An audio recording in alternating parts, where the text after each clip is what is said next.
तो इस वाले एपिसोड की स्टार्टिंग होती है कून से। कून जो होता है वो बॉट से पूछता है बाम के बारे में। तो जो बॉट होती है वो कून को बताती है कि बाम जो है वो जिंदा है, और ये बात सुनकर जो कून होता है वो शॉक हो जाता है। उसके बाद कून जो होता है वो बॉट से पूछता है कि बाम की लोकेशन क्या है, लेकिन जो वो बॉट होती है वो कून को बाम की लोकेशन नहीं बताती है। और ये देख के जो कून होता है वो मन में सोचता है कि ऐसा घटिया मजाक कौन कर सकता है, क्या ये बॉट सच बोल रही है या फिर झूठ बोल रही है बाम के बारे में। और वो मन में ये भी सोचता है कि हमारे अलावा बाम के बारे में किसे पता होगा। उसके बाद जो एप्पल होती है वो कून को बुलाती है और कून फिर एप्पल के पास जाता है। उसके बाद जो कून होता है वो एप्पल को बोलता है कि मुझे तुमसे काफी टाइम से मिलना था। उसके बाद जो एप्पल होती है वो कून को बोलती है कि तुमने मुझसे devil of the right arm के बारे में पूछा था ना। उसके बाद जो कून होता है वो एप्पल को बोलता है कि हाँ, मुझे उसके बारे में कुछ जानकारी चाहिए। और उसके बाद जो एप्पल होती है वो कून को एक फोटो दिखाती है और उस फोटो के अंदर वो devil of the right arm दिख रहा होता है। और वो बताती है कि ये अभी 28th फ्लोर पे है। और एप्पल कून को ये भी बोलती है कि तुम वैसे करना क्या चाहते हो, हमारे पास अभी भी वर्कशॉप बैटल के लिए काफी टाइम पड़ा है। उसके बाद जो कून होता है वो एप्पल को बोलता है कि हमारे पास इसको पकड़ने के अलावा कोई चारा नहीं है। उसके बाद कहानी स्विच हो जाती है और कहानी स्विच होकर आती है बाम की टीममेट्स के पास। मिसेंग जो होती है वो सेम वही फोटो देख रही होती है जो कून देख रहा होता है। तो जो कान होता है वो उस फोटो को देख के शॉक हो जाता है और वो उनको बताता है कि इस फोटो में जो आदमी है उसको devil of the right arm भी बोला जाता है। और कान को devil of the right arm का नाम भी पता होता है, उसका नाम होता है कसानो।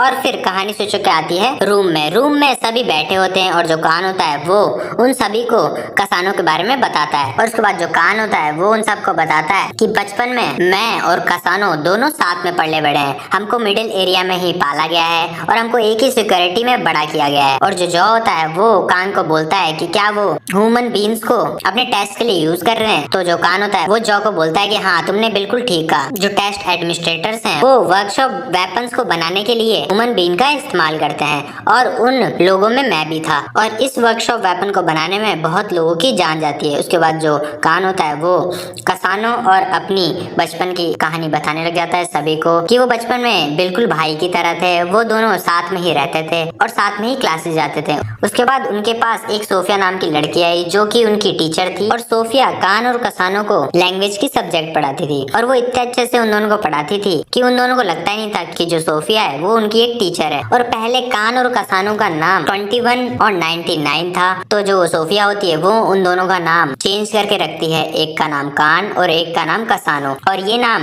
दोनों को बहुत ही ज्यादा पसंद आता है। और कान सभी टीममेट्स को बताता है कि हमें वो जो सोफिया टीचर थी वो बहुत ही ज्यादा पसंद आने लग गई थी और बोलता है कि वो हमारा पहला प्यार था। और फिर कान और कसानो का टाइम आ गया होता है कि वो एक वर्कशॉप वेपन में कन्वर्ट हो। तो वो दोनों के दोनों लैब के अंदर जाते हैं। तभी वहाँ पे वर्कशॉप का जो हेड होता है वो आता है जिसका नाम होता है मैडॉक। और मैडॉक जो होता है वो उन दोनों को बोलता है कि तुम दोनों बहुत ही ज्यादा लकी हो क्योंकि तुम दोनों को हमने 1 लाख बच्चों में से चूज किया है। और वो बोलता है कि तुम ही वो दोनों लड़के हो जो हमारे लिए इग्निशन वेपन बन सकते हो। और मैडॉक उन दोनों को बोलता है कि तुम दोनों का शरीर मिलके हम लोग एक इग्निशन वेपन बनाएंगे, तो तुम लोग अब अपनी आंखें बंद कर लो और जब तक एक्सपेरिमेंट हमारा खत्म ना हो जाए तब तक तुम अपनी आंखें मत खोलना। और फिर जो मशीन होती है वो उसको स्टार्ट कर देता है और वो बोलता है उन दोनों को कि तुम ही वो 2 लड़के हो जो कि हमारे टावर के फर्स्ट इग्निशन वेपन बनोगे। और कान सभी को बताता है कि वो जो दर्द था वो बहुत ही ज्यादा भयानक था। और जैसे ही फिर वो एक्सपेरिमेंट खत्म हो जाता है, कान और कसानो की जो बॉडी होती है वो एक डेविल में कन्वर्ट हो जाती है। कान का जो लेफ्ट आर्म होता है वो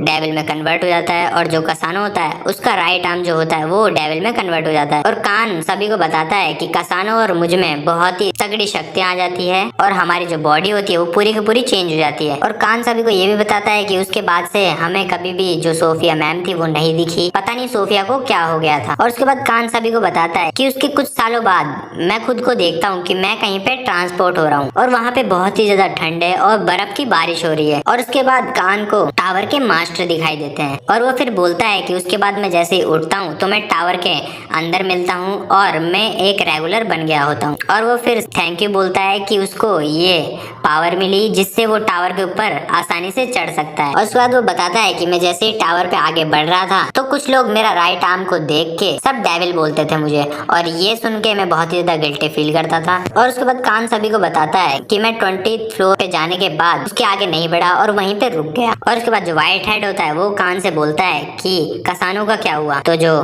कान होता है वो बताता है कि कसानो जो है वो मुझे इस टावर के ऊपर ढूंढ रहा है। तो जो होता है वो कान को बोलता है कि कोई बात नहीं, हम सभी उसको मिलने के लिए जरूर जाएंगे। और फिर जो मिसेंग होती है वो कान कान को बोलती है कि हम वैसे भी 28 फ्लोर पे आने वाले हैं, तो तुम बताओ कि हम उससे कब मिले, क्या हम उससे कल मिल सकते हैं। और फिर जो कान होता है वो उन सभी को बोलता है कि ठीक है, अपन कसानों से कल मिलेंगे। और बाम जो होता है वो भी ये सभी बातें सुन रहा होता है। और उसके बाद मिसिंग और प्रिंस जो होते हैं वो एक गेम खेल रहे होते हैं। तो जो होता है वो प्रिंस को बोलता है कि मैंने कभी भी कान को इतना ज्यादा बोलते हुए नहीं सुना। तो जो व्हाइट हेड होता है वो जो को बोलता है कि मुझे ऐसा लगता है कि कान जो है वो काफी टाइम से कसानों से मिलना चाहता है, इसलिए वो आज इतना बोल रहा था। और ये बातें सुन के जो बाम होता है उसको भी रिचल याद आने लग जाती है और वो पुरानी बातें सोचने लग जाता है। और फिर जो जीवा होती है वो उन सभी के लिए खाना लेके आती है, लेकिन जो वो खाना होता है वो बहुत ज्यादा बकवास होता है, तो किसी को भी वो खाना अच्छा नहीं लगता है। और कुछ टीममेट्स वहाँ पे सोने का नाटक करने लग जाते हैं, क्योंकि जो जीवा का खाना होता है वो बहुत ज्यादा खराब होता है, इसलिए वो नाटक करने लग जाते हैं। और उसके बाद जीवा अपनी राइस बॉल जो होती है वो सभी को पकड़ाती है और बाम जो होता है वो फिर बाहर जाने लग जाता है। तो जो होता है वो बाम को रोक लेता है और उसको बोलता है कि हम सभी मिलके जो भी काम होगा वो एक साथ ही करेंगे और इस टावर पे आगे बढ़ेंगे। और उसके बाद जो जीवा की जो राइस बॉल होती है वो बाम को देता है और बाम फिर उस राइस बॉल को खाता है, थोड़ा सा मुस्कुराता है। और जो होता है वो बाम को देख के शॉक हो जाता है और जो फिर सभी को बोलता है कि आज पहली बार मैंने बाम को हंसते हुए देखा। और बाम जो होता है वो जाता है कान के पास और बाम जाके कान को बोलता है कि काफी टाइम हो चुका है तो तुम जाके सो जाओ। और उसके बाद कान जो होता है वो बाम को बोलता है कि मैंने तुमसे जब फर्स्ट बार फाइट की थी तो मैंने तुम्हारे अंदर एक मॉन्स्टर को देखा था, और उसके बाद दूसरी बार जब तुमने जिग्ना के अंदर वो मॉन्स्टर को बाहर निकाला तब भी मैंने तुम्हारे अंदर वो मॉन्स्टर देखा था। और फिर कान बाम को बोलता है कि तुम बिल्कुल मेरी तरह हो, तुम्हारे अंदर भी एक इग्निशन वेपन है। और फिर वो बाम को बोलता है कि तुम मुझे सच सच बताओ कि तुमने ये इग्निशन वेपन कहाँ से ली है और इग्निशन वेपन से फग मेंबर का क्या नाता है। लेकिन जो बाम होता है वो कांग को बोलता है कि मैं तुम्हें ये बात नहीं बता सकता। तो जो कांग होता है वो बाम को बोलता है कि देखो, अगर तुम मुझे ये बात नहीं बताते हो तो मजबूरन